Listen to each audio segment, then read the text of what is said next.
ada ahlul bid'ah wal ahwa, ahlul bid'ah al-aqaidiyah wa ahlul bid'ah al-siyasiyah. Ana aqul bainana wa bainakum as-salaf, bainana wa bainakum al-kutub, kana yaqulu al-bid'ah bainana wa bainakum. Bismillahirrahmanirrahim.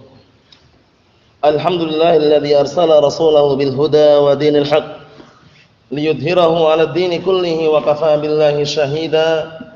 Wa asyhadu an la ilaha illallah wahdahu la syarika lah iqraran bihi wa tauhida. Wa asyhadu anna Muhammadan 'abduhu wa rasuluhu sallallahu alaihi wa ala alihi wa sallama tasliman mazida la nabiyya ba'dah. Ikhwani fillah, hafizakumullah jami'an. Kita lanjutkan pelajaran kita yang selanjutnya, masih pembahasan berkaitan masalah syarat-syarat daripada kalimat la ilaha illallah. Yang mana kalimat la ilaha illallah memiliki 8 syarat yang terkumpul pada pantun yang sangat indah dan mudah dihafal dan sering kita dengarkan.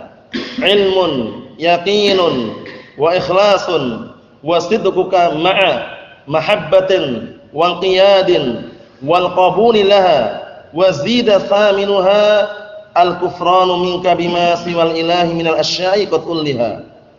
8 syarat tersebut tercantum pada pantun yang sudah kami sebutkan. Naam, dan yang memiliki kitab ini insyaallah juga ada di dalam kitab tersebut. Kalau misalkan mau menghafal ya, kitab ini ya, kitab At-Tanbihatul Mukhtasarah, naam, syarah terhadap wajibat al-mutahattimat, beliau nanti juga menyebutkan pantun tersebut. Naam, karena biasanya kalau orang sudah dimudahkan menghafal pantun dan semisalnya, itu biasanya lebih meresap. Dalam artian misalkan ada kaidah atau misalkan ada syarat atau ada apa, dihafal dalam bentuk pantun atau puisi, itu biasanya lebih melekat manakala tahu dan paham maknanya. Sekarang kita masuki syarat yang kelima. Setelah kita menyebutkan syarat yang pertama yaitu ilmu, kemudian yang kedua yakin, kemudian yang ketiga ikhlas, kemudian yang keempat as-sidq, kejujuran hati, kemudian yang kelima qala Asy-Syaikh Abdullah Al-Qara'ami waffaqahullah wa asabahullah, al-khamisu, yang kelima, al-mahabbatu li hadzal kalimati walima dallat alaihi wasururu bidzalik. Perhatikan sini, syarat yang kelima adalah cinta terhadap kalimat ini. Kalimat apa? La ilaha illallah. Cinta terhadap kalimat la ilaha illallah walima dallat alaihi wasurur bidzalik, dan juga cinta terhadap apa yang ditunjukkan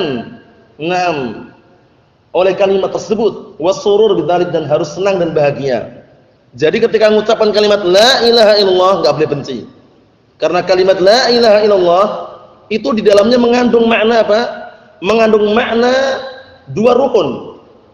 Yaitu apa? An-nafyu wal isbat. 2 rukun ini enggak boleh dipisahkan. Allah Ta'ala berfirman, wa'budullaha wa la tusyriku bihi syai'a. Wa'budullah isbat. Wa la tusyriku bihi syai'a an-nafyu. Paham itu ya? Di dalam ayat tersebut ada 2 rukun la ilaha illallah. Wa'budullaha, beribadahlah kalian kepada Allah Subhanahu wa taala, isbat. Kemudian wala tusyriku bihi syai'a, dan jangan kalian mensekutukan Allah Subhanahu wa taala dengan sesuatu apapun. Ini apa? An-nafyu. Jadi la ilaha illallah memiliki berapa rukun? 2 rukun. Apa? An-nafyu wal isbat. An-nafyu wal isbat. Ini enggak masalah kita ulang-ulang soalnya kadang terlupakan. Syaratnya yang 8, rukunnya 2 saja. Qala asy-syarih asbahullah, ay asyartul khamis, syarat yang kelima, al-mahabbatu li hadzal kalimah, cinta terhadap kalimat ini. Wa didduha al-karahiyah, lawan daripada cinta adalah kebencian. Jadi ketika orang mengucapkan kalimat la ilaha illallah kok dia benci, berarti dia belum melaksanakan syaratnya. Harus cinta. Wal mahabbatu amruha 'azimun wa khatafuha jasimun bal innal ibadata mabniyatun 'ala salasati usulin. Kata beliau di sini, kata penyarahnya, dan rasa cinta itu perkaranya adalah agung dan pembicaraannya adalah besar. Bahkan sesungguhnya ibadah dibangun di atas 3 pondasi. Ibadah dibangun di atas berapa? 3 pondasi. Apa itu? Pertama al-khauf, rasa takut. Yang kedua ar-raja, rasa berharap. Kemudian yang ketiga al-mahabbah, rasa cinta. Paham ya? Ibadah dibangun di atas 3 pondasi, 6 pokok dan inti, yaitu al-khauf, war-raja, kemudian apa? Wal mahabbah, rasa takut dan rasa berharap, dan juga mahabbah, rasa cinta. Jadi keliru orang-orang sufiyah dan semisalnya yang mengatakan, "Naam, ya Allah, kalau seandainya aku ini beribadah karena takut terhadap neraka-Mu, maka masukkanlah sekalian. Kalau seandainya mengharapkan surgamu, juga masukkanlah sekalian." Atau semisal dengan itu. Jadi mereka itu seakan-akan enggak mengharapkan, dalam artian ibadah itu cuma dipakai untuk santai-santai gitu loh. Permainan saja. Sebagian mereka seperti itu. Naam, Allahul musta'an. Dan juga ada dari kalangan as-sufiyah, al-hululiyah wal ittihadiyah, yang mereka bahkan apa? Mengatakan bahwasannya dirinya sendiri adalah Allah. Seperti Ibnu Arabi. Nah, Ibnu Arabi, bedakannya Ibnu Arabi dengan Ibnul Arabi. Kalau Ibnu Arabi tanpa al, itu yang musyrikun zindiq. Ibnu Arabi mengatakan ma fil jubah illallah. Tidak ada dalam jubah ini kecuali Allah. Berarti dia ngaku Allah. Ya enggak? Ini bahaya sekali itu. Nah, kemudian seperti tokoh-tokoh yang lain seperti Hallaj dan yang semisalnya, itu juga tokoh-tokoh musyrikin. Namun, barakallahu fikum wa hafizakumullah, kalau mungkin ada salah satu di antara kita melihat buku yang dibukukan itu, Yasinan, kalau tidak percaya buka akhir-akhir itu. Di akhir-akhir sebutkan Hallaj radhiyallahu anhu. Siapa? Ibnu Arabi rahimahullah, bayangkan itu. Mereka ngagungkan itu karena apa? Karena akidahnya sufiyah, ittihadiyah al-hululiyah. Nah, barakallahu fikum, seperti itu. Nah, kalau Ibnul Arabi ada alnya, itu termasuk Ahlussunnah wal Jamaah. Bedakan ya, Ibnu Arabi dengan Ibnul Arabi. Satunya ada alnya, satunya enggak ada. Nah, kemudian barakallahu fikum hafizakumullah, 3 pondasi ini harus kita miliki dalam beribadah. Rasa takut terhadap azab Allah Subhanahu wa taala, dan mengharapkan surga Allah Subhanahu wa taala, dan cinta kepada Allah Subhanahu wa taala. Dan bukti cintanya kita kepada Allah Subhanahu wa taala adalah mengikuti siapa? Rasulullah sallallahu alaihi wa ala alihi wasallam. Qul in kuntum tuhibbunallaha fattabi'uni yuhibbukumullah. Katakanlah, jika kalian benar-benar cinta kepada Allah Subhanahu wa taala, maka ikutilah aku. Jadi bukti cintanya kalian kepada Allah Subhanahu wa taala, ikuti jejaknya Rasulullah sallallahu alaihi wa ala alihi wasallam. Niscaya Allah Subhanahu wa taala akan mencintai kalian. Naam. Wal mahabbatu tanqasimu ila qismain, dan rasa cinta itu terbagi menjadi 2 bagian. Mahabbatun wajibatun wa mahabbatun mustahabbatun. Ini bisa dibaca 2 bacaannya. Mahabbatin wajibatin juga bisa, wa mahabbatin mustahabbatin juga bisa. Nah, barakallahu fikum.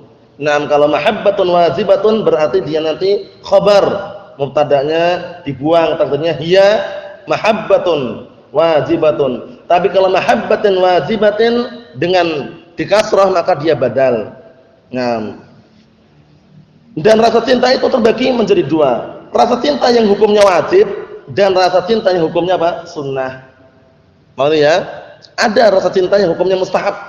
Mustahabah itu sunnah. Jadi kalau antum atau kita semuanya menjumpai artikel tulisan hukumnya apa? Mandubun, mustahabun, sunnatun, itu artinya sama semua. Paham ya? Masnun disunnahkan, sunnah juga sunnah itu sendiri. Kemudian mandub artinya juga sunnah, mustahab juga sunnah. Apa maksudnya ya? Itu cuma ungkapan-ungkapan, istilah-istilah dalam ilmu usul saja. Apa maksudnya ya? Nah, jadi kalau misalkan hukumnya apa? Mustahab berarti sunnah. Artinya gitu. Fal mahabbatul wajibatu, maka rasa cinta yang wajib, hiya allati la yuhkamu li ahadin bi annahu muslimun illa bil ityani biha. Rasa cinta yang wajib adalah yaitu rasa cinta yang tidaklah seseorang itu dihukumi bahwasanya dia muslim kecuali dia harus mendatangkan dengan cinta tersebut. Dalam artian cinta yang wajib ini barakallahu fikum adalah rasa cinta yang seorang muslim itu tidak dihukumi dia muslim, atau seseorang itu tidak dihukumi dia muslim sampai dia mendatangkan cinta tersebut. Nah, cinta yang wajib tersebut. Nanti akan jelaskan apa contohnya. Nah, barakallahu fikum. Wa hiya mahabbatullahi. Nah, ini. Cinta yang wajib adalah yaitu mencintai Allah wa na'am mahabbatan tujibu fi'la ma aujabahu alaihi wa alzamahu bih.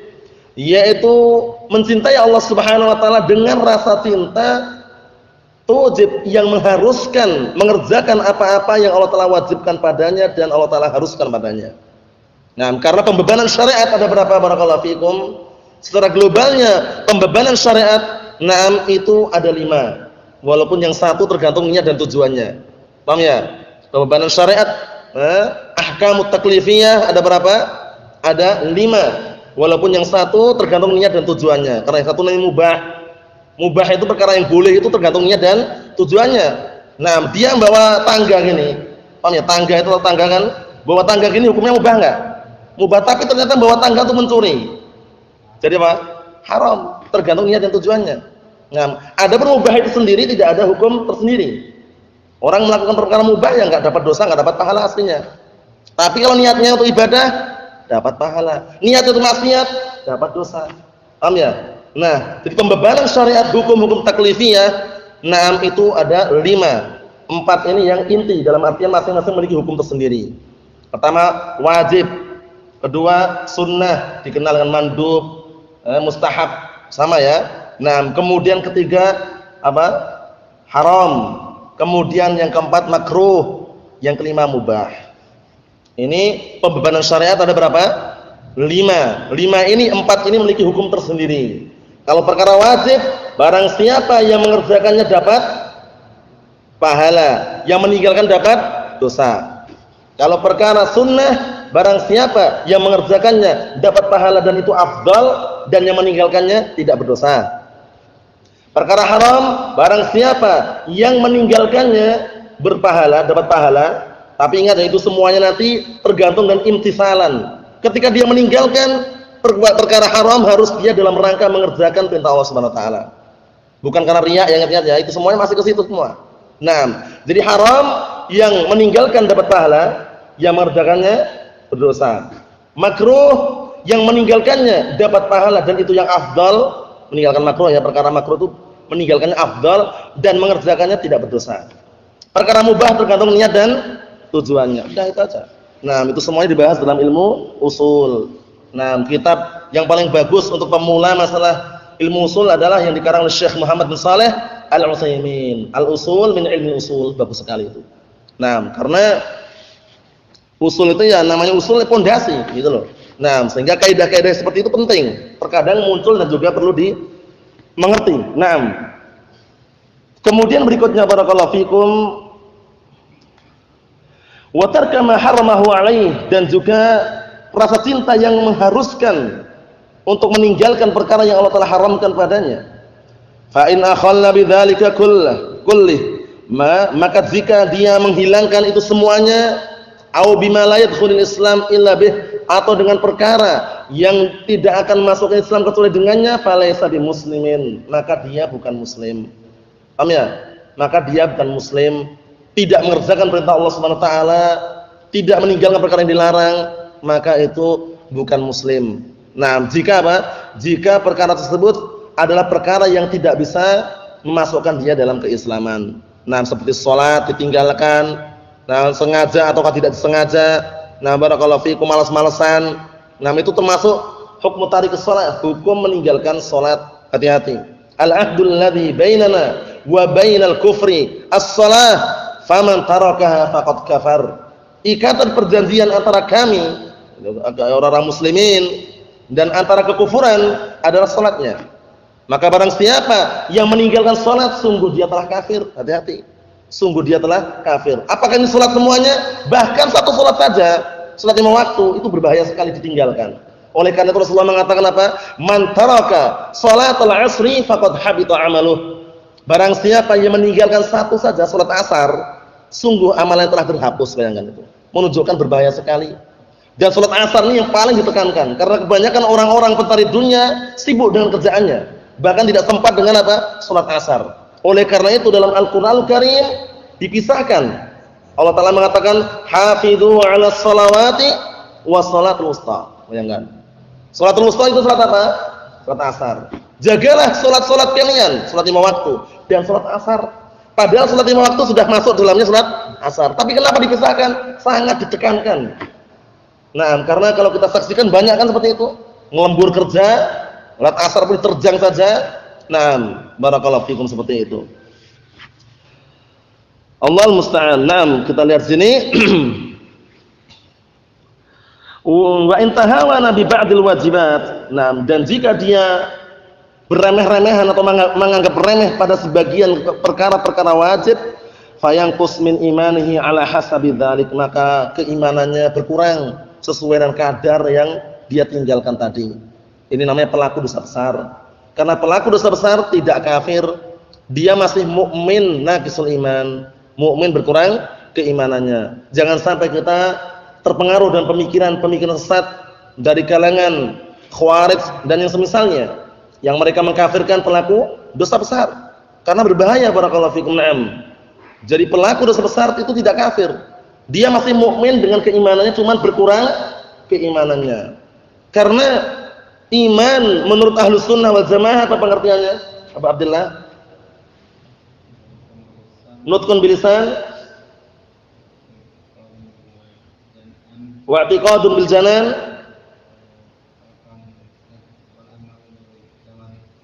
wa amalun bil jawarih wal arkan yazidu bit ta'ah wa yanqusul ma'siyah. Definisi iman menurut Ahlus Sunnah wal Jamaah diucapkan dengan apa? Lisan, diyakini dengan hati, diamalkan dengan anggota badan, bertambah dengan ketaatan, berkurang dengan kemaksiatan. Itu perlu diperhatikan itu. Karena iman itu enggak stabil. Ada juga oknum-oknum kelompok sesat yang mereka mengatakan iman orang itu stabil. Maksud stabil bagaimana? Enggak berkurang, enggak bertambah, tapi sempurna terus. Seperti kelompok apa kemarin? Murji'ah. Kenapa? Mereka apa keyakinan mereka Murji'ah? Murji'ah mengatakan apa? Imannya itu kayak malaikat Jibril, selalu stabil. Nah, imannya seperti dibilang Mikail itu ya. Jadi mereka imannya seperti malaikat itu rasanya. Imannya manusia itu seperti malaikat Jibril dan Mikail, stabil terus. Beriman terus dalam artian na'am barakallahu fikum, tidak pernah berkurang, bahkan sempurna terus. Berarti kalau di sini mengharuskan apa? Pelaku dosa besar harus masuk surga. Paham ya? Karena apa? Karena akidah Murji'ah apa? Mengeluarkan amalan dari keimanan. Jadi iman enggak perlu amalan gitu istilahnya itu. Jadi yang jelas dia sudah mengucapkan amantu billah, aku beriman kepada Allah Subhanahu wa taala, walaupun berjudi, berzina, mabuk-mabukan, minum khamr misalkan, imannya sempurna. Enak enggak ini Abu Muhammad? Enak enggak? Enak menurut Murji'ah enak, untuk mereka enak. Untuk orang-orang yang enggak mau beramal enak. Karena apa? Karena mau berjudi tetap imannya sempurna dan wajib masuk surga. Tapi ini keliru ya. Ini Murji'ah, barakallahu fiikum. Al-Khawarij lain lagi Khawarij. Khawarij mengatakan orang kalau orang beriman sekali saja melakukan dosa besar kafir, hilang semua imannya sudah. Nah, Ahlussunnah pertengahan. Ahlussunnah mengatakan apa? Pelaku dosa besar tidak kafir. Dia masih mukmin tapi berkurang keimanannya. Itu perlu diperhatikan itu. Naam. Allahul musta'an. Naam, kita lihat sini. Wal mahabbatul mustahabbah sekarang kedua, rasa cinta yang hukumnya adalah sunnah. Hiya allati taqtadil ityan bima nadiba ila fi'lihi wa hussa aw bima nudiba ila fi'lihi aw hussa wa hussa alaihi. Yaitu rasa cinta yang mengharuskan untuk mendatangi perkara yang disunnahkan untuk mengerjakannya dan diberikan motivasi dan dorongan untuk melakukannya. Seperti apa? Seperti menggunakan siwak. Jika yang mau menggunakan siwak, sunnah hukumnya. Dan kalau seandainya dia nggak punya siwak misalkannya, dia mau mengamalkan sunnah dan harus beli siwak hukumnya apa? Sunnah. Nah, sebagaimana kaidah yang sering kita dengarkan, la tatimmus sunnah illa bihi fa huwa sunnah. Tidaklah sunnah itu sempurna kecuali dengan membeli siwak, maka membeli siwak hukumnya apa? Sunnah. Nah, kemudian juga memakai apa? Sarung. Paham ya? Pakai sarung juga termasuk sunnah, pakai sarung. Nah, dalilnya apa, Pak? Antum dalilnya apa? Pakai sarung sunnah. Waktu itu orang-orang ahlu kitab datang kepada Rasulullah, "Ya Rasulullah, inna ahlul kitab yatasarwalun wa la yatazirun." Wahai Rasulullah, ahlul kitab, hadisnya Abu Umamah Sudai bin Ajlan Al-Bahili itu. Hadisnya siapa? Abu Umamah Sudai bin Ajlan Al-Bahili. Ahlul kitab mengatakan, "Ya Rasulullah," atau para sahabat mengatakan, "Ya Rasulullah, inna ahlul kitab yatasarwalun wa la yatazirun." Ahlul kitab mereka pakai sirwal tapi enggak pakai sarung. Akhirnya para Rasulullah mengatakan tasarwalu wa tazaru. Tasarwalu wa tazaru. Nah, wa taziru. Pakailah sirwal dan pakailah sarung. Jadi pakai sarung hukumnya sunnah. Nah, sunnah yang pakai sarung ini sunnah yang paling ringan. Dalam artian hampir setiap orang pasti punya sarung di rumahnya itu. Bilang enggak percaya. Paham. Dipakai sarung sunnah enggak masalah. Nah, misalkan kita pakai jubah terus mau pakai sarung lagi, pakai sirwal, bagus lagi. Atau pakai gamis, misalkan pakai sirwal tambah sarung lagi, sunnah. Nah, dan ini termasuk bentuk tamayuz ya. Tamayuz itu namanya tampil beda. Tampil bedanya ahlu sunnah dengan orang-orang yang mungkin tidak peduli dengan sunnah. Wah, cuma sunnah aja kok dibicarakan, jangan gitu. Sunnah itu ya barakallahu fikum, kalau kita belum mampu mengamalkannya jangan mengejek. Tanya, wah cuma sunnah aja kok, jangan gitu. Makruh juga sama makruh. Wah, cuma makruh aja kok. Jangan. Makruh itu yang meninggalkan afdal, yang melakukannya tidak berdosa. Sunnah itu yang mengerjakan afdal, yang meninggalkan tidak berdosa. Cuman apakah kita mencari yang fadlun atau yang afdal? Tentunya mencari yang afdal, yang lebih utama barakallahu fikum. Itu contoh-contoh sunnah. Jadi sunnah seperti itu barakallahu fikum yang ringan itu diamalkan.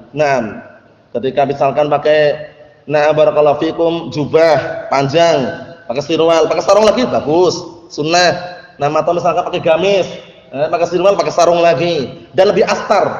Astar itu lebih apa? Lebih bisa menutup auratnya. Nah, dalam artian sudah pakai sirwal, pakai sarung lagi, dalam artian kemungkinannya kecil untuk tersingkap auratnya. Nah, barakallahu fikum, dan itu termasuk apa? Hadiyun Nabi sallallahu alaihi wasallam, sunnah Rasulullah, petunjuk Rasulullah sallallahu alaihi wasallam. Rasulullah mengatakan tasarwalu wa taziru. Pakailah sarung kalian dan pakailah sirwal dan pakailah sarung. Nah, paham ya? Nah, ada oknum di sana yang mengatakan yang penting kan pakai sarung walaupun celananya pendek di atas ini. Karena ada, paham ya? Ada seperti itu nih, dia pakai sarung tapi celananya di dalam pendek. Nah, berarti sudah memenuhi belum? Belum, lafaznya tasarwalu, pakailah sirwal dan pakailah sarung. Paham ya? Ini celana pendek segini pakai sirwal. Paham ya? Jadi perlu diperhatikan ya. Nah, barakallahu fikum wa hafizakumullah. Nah, jadi sunnah-sunnah yang kira-kira ringan dan mudah dijangkau, upayakan diamalkan. Kalau misalkan punya harta dan mau pakai siwak, beli siwak misalkan seperti itu. Nah, ini ingatnya, bukan wajib tapi sunnah. Perkara sunnah itu ya seperti itu keadaannya. Barang siapa yang mengamalkannya justru akan semakin menguat dan juga semakin dapat pahala dari Allah Subhanahu wa taala dan afdal. Kita lihat sini, fala budda minal mahabbah li kalimat tauhid. Maka harus butuh rasa cinta untuk menyempurnakan kalimat tauhid. Walima dallat alaihi minal awamir wa nahwiha, dan juga termasuk perkara yang ditunjukkan barakallahu fikum berupa perintah-perintah dan yang semisalnya, wasurur wal farah bidzalik, dan harus bangga dan senang dengan apa? Dengan kalimat la ilaha illallah. Naam. Kemudian berikutnya, wa madarul mahabbati ala ittiba'i sunnati Rasulillah sallallahu alaihi wasallam, dan perputaran rasa cinta itu berputar di atas mana? Rasa cinta berputar di atas mengikuti sunnah Rasulullah sallallahu alaihi wa ala alihi wasallam. Kama qala ta'ala, sebagaimana firman Allah Subhanahu wa taala, "Qul in kuntum tuhibbunallaha fattabi'uni yuhibbukumullah." Ini dalil nas ini ya. Katakanlah wahai Muhammad, jika kalian benar-benar mencintai Allah, maka ikutilah aku, kata Rasulullah. Ikutilah aku. Yuhibbukumullah, niscaya Allah Ta'ala akan mencintai kalian. Wa yaghfir lakum dzunubakum, dan Allah Ta'ala akan mengampuni dosa-dosa kalian. Wallahu ghafurur rahim, dan Allah Ta'ala zat yang Maha Pengampun dan Maha Penyayang. Nah, dalilnya banyak sekali masalah ittiba. Di antaranya adalah firman Allah Subhanahu wa taala, "Wa ma ataakumur rasulu fakhudhuhu wa ma nahakum anhu fantahu." Dan apa-apa yang dibawa berupa syariat oleh Rasulullah kepada kalian, maka ambillah, dan apa-apa yang Rasulullah larang dari kalian tinggalkanlah. Kemudian juga Allah Ta'ala berfirman, barakallahu fikum hafizakumullah, atau Rasulullah sallallahu alaihi wa ala alihi wasallam bersabda, Ma nahaytukum anhu fastanibuh wa ma amartukum bihi fa'tu minhu mastata'tum. Hadis Nabi Hurairah riwayat Bukhari Muslim itu. Apa-apa yang aku larang dari kalian maka tinggalkanlah. Dan apa-apa yang aku perintahkan pada kalian maka kerjakanlah semampu kalian. Ini termasuk kaidah ya. Ketika meninggalkan sebuah perkara yang dilarang itu semaksimal mungkin. Jangan semampunya, semaksimal mungkin. Tapi kalau mengamalkan amalan ketaatan semampunya. Paham bedanya ya? Kalau amalan ketaatan semampunya, karena tidak mungkin kita semua amalan ketaatan kita kerjakan, enggak mungkin mampu. Paham ya? Nah, kita manusia biasa yang terbatas. Nah, oleh karena itu Allah Taala mengatakan fattaqullaha mastata'tum. Bertakwalah kalian kepada Allah Subhanahu wa taala semampu kalian. Nah, kemudian Allah Taala berfirman, la yukallifullahu nafsan illa wus'aha. Tidaklah Allah Taala membebankan sebuah jiwa kecuali yang dia upayakan atau yang dia mampu saja. Naam, yuridullahu bikumul yusra wa la yuridu bikumul usra. Allah Subhanahu wa taala menginginkan pada kalian kemudahan dan tidak menginginkan pada kalian kesusahan. Nah, atau kesulitan. Yang jelas barakallahu fikum hafizakumullah, dalam perkara yang haram tinggalkan semaksimal mungkin, jangan bilang semampunya. Adapun perkara itu adalah perkara ketaatan dan perkara ibadah maka kerjakan semampunya. Nah, misalkan ada orang dinasihati, Pak, rokok itu haram Pak, jangan merokok lagi, berbahaya. Dari sisi dalil juga ada, karena rokok itu pada asalnya setelah ditelusuri walaupun secara berlahan-lahan membunuh diri manusia atau membunuh jiwa dan semisalnya, kata dia, ya udah aku akan tinggalkan semampunya. Ungkapan itu aslinya keliru enggak aslinya? Karena biasanya kalau cara semampunya itu dia enggak segera meninggalkan, cuman untuk alasan itu, paham ya? Nah, karena orang yang biasanya meninggal semaksimal mungkin itu bisa. Nah, karena biasanya untuk mencari alasan-alasan biar enggak dinasihati lagi atau lari dari nasihat seperti itu. Semampunya lah, ninggalkan semampunya. Kalau ninggalkan perkara haram semaksimal mungkin, jangan bilang semampunya, semaksimal mungkin. Tapi kalau perkara yang itu adalah perkara taat, perkara ibadah dikerjakan semampunya. Nah, semampunya dalam artian bagaimana? Ya semampu kemampuan yang kita miliki gitu loh. Nah, kalau kita tidak mampu, ada keringanan di balik itu. Nah, semuanya seperti itu. Nah, al-masyaqqah apa? Tadlibut taysir. Perkara yang memberatkan mendatangkan apa? Kemudahan. Itu perkara yang sudah lazim itu. Sunnatullah jalla wa ala. Wa hadhil ayatu tusamma ayatul mihnah. Ayat ini dikenal dinamakan dengan ayat mihnah. Ayat yang mana tadi? Ayat yang disebutkan tadi, kul in kuntum tuhibbunallaha fattabi'uni. Ujian ini. Jika kalian benar-benar cinta kepada Allah Taala, ikutilah aku. Berarti kalau tidak mengikuti Rasulullah enggak cinta kepada Allah Subhanahu wa taala. Dah, selesai. Ujian ini. Kalian benar cinta kepada Allah enggak? Kalau kalian cinta kepada Allah, ikuti Rasulullah. Bukan sekedar ucapan saja cinta Allah, cinta Rasul katanya. Ya kan? Nah, Jamura. Oh, Jamura enggak? Jamaah Muji Rasul. Allah musta'an. Atau yang semakna dengan itu kalau di Jawa Barat terkenal apa itu? Majelis Rasulullah.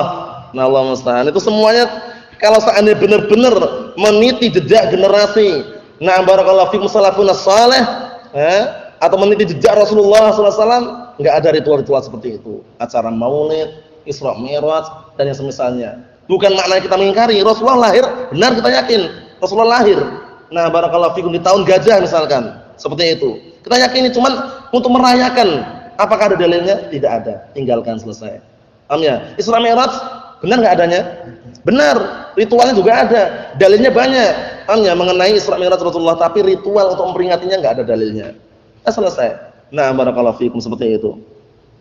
Li'anna Allah imtahana biha man idda'a mahabbatah. Dikarenakan Allah Subhanahu wa taala menguji dengan rasa cinta tersebut orang yang mengaku-ngaku atau menyeru dia mencintainya. Jadi kalau kamu cinta kepada Allah Taala, ikuti Rasulullah.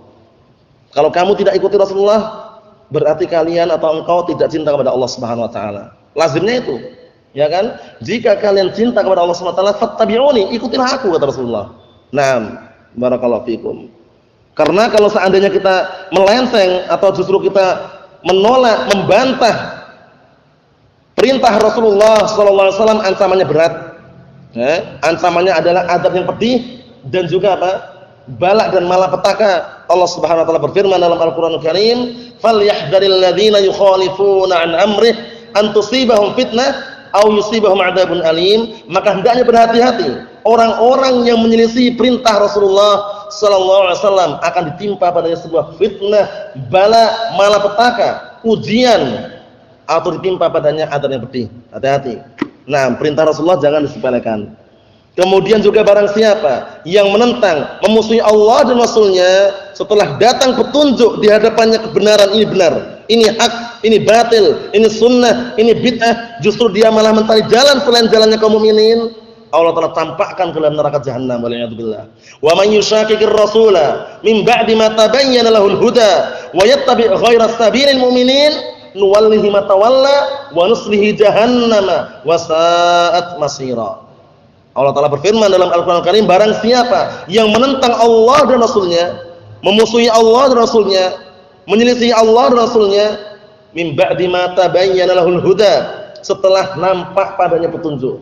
Petunjuk di hadapannya, Al-Quran dan As-Sunnah di hadapannya. Ini sunnah, ini bid'ah. Kemudian ini adalah Al-Quran, ini adalah As-Sunnah, ini hak, ini adalah batil. Di hadapannya sudah nampak seperti itu, malah apa dia? Wa yattabi' ghayra sabilil mu'minin. Justru dia mengikuti jalannya selain jalannya orang mukminin, selain jalannya ahlus sunnah wal jamaah, selain jalannya orang-orang yang menempuh shiratal mustaqim. Apa yang Allah Ta'ala lakukan? Nuwallihi ma tawalla. Nah, kami pun akan berpaling dari apa yang dia berpaling. Wa nuslihi jahannam, dan kami akan masukkan dia ke dalam neraka jahannam. Wa sa'at masira, yang mana neraka jahannam sejelek-jelek tempat kembali. Wal'iyadzubillah. Jadi hati-hati ya barakallahu fikum, jika Allah Subhanahu wa taala dan Rasulnya telah menetapkan sebuah hukum, sebuah syariat, ini halal, ini haram, ini tidak diperbolehkan, ini na'am diperbolehkan, ini sunnah, ini bid'ah, harus taat.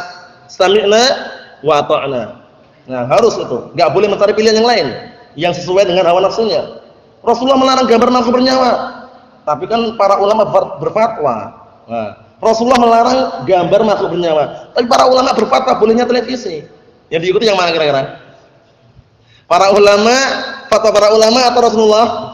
Rasulullah jelas. Kalau seandainya malah dia memilih fatwa para ulama, kalau benar-benar fatwa ulama tersebut adalah membolehkan gambar makhluk bernyawa, televisi, video dan semisalnya, nah maka berarti dia memilih jalan selain jalannya kaum mukminin. Memilih jalan selain jalannya kaum mukminin.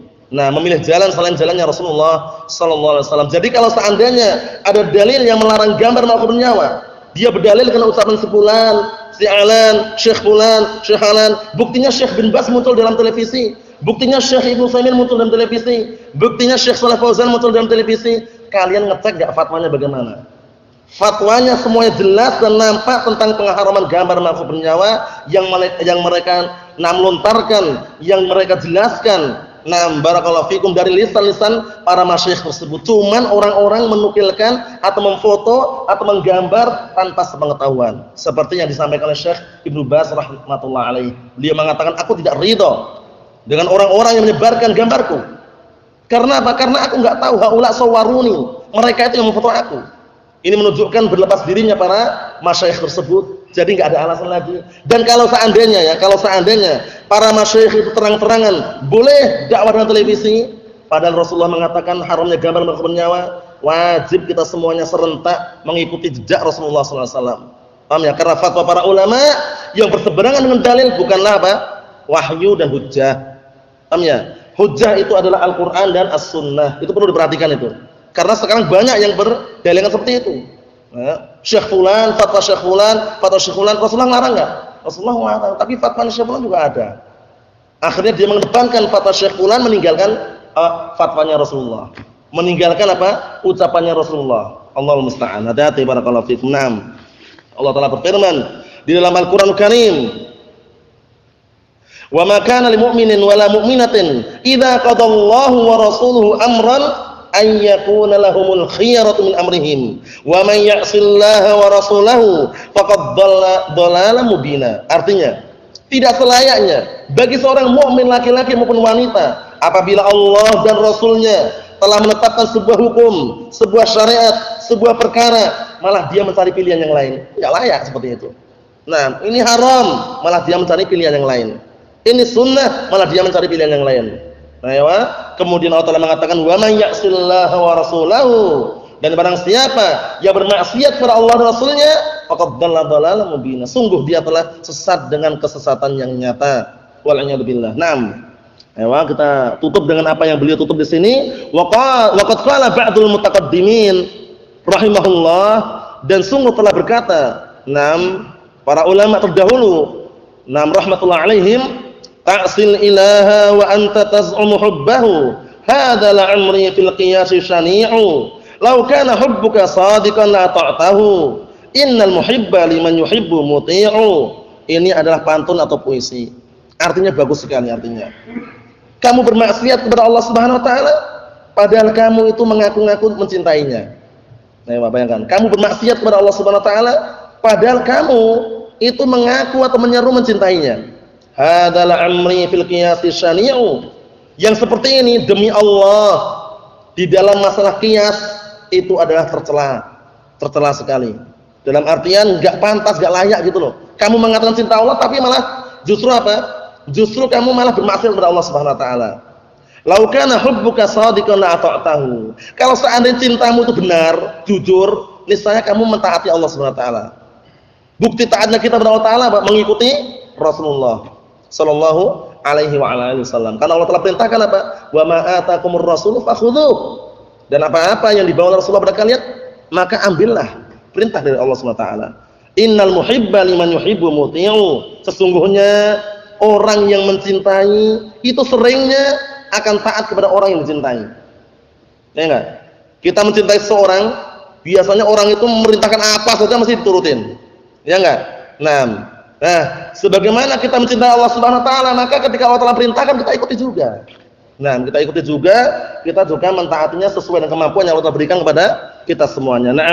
Wal maqsudu annal mahabbata syartun fa in intafal masyrut. Yang diinginkan di sini bahwasanya rasa cinta itu adalah syarat daripada kalimat la ilaha illallah, maka apabila hilang rasa cinta tersebut, hilang pula kalimat la ilaha illallah.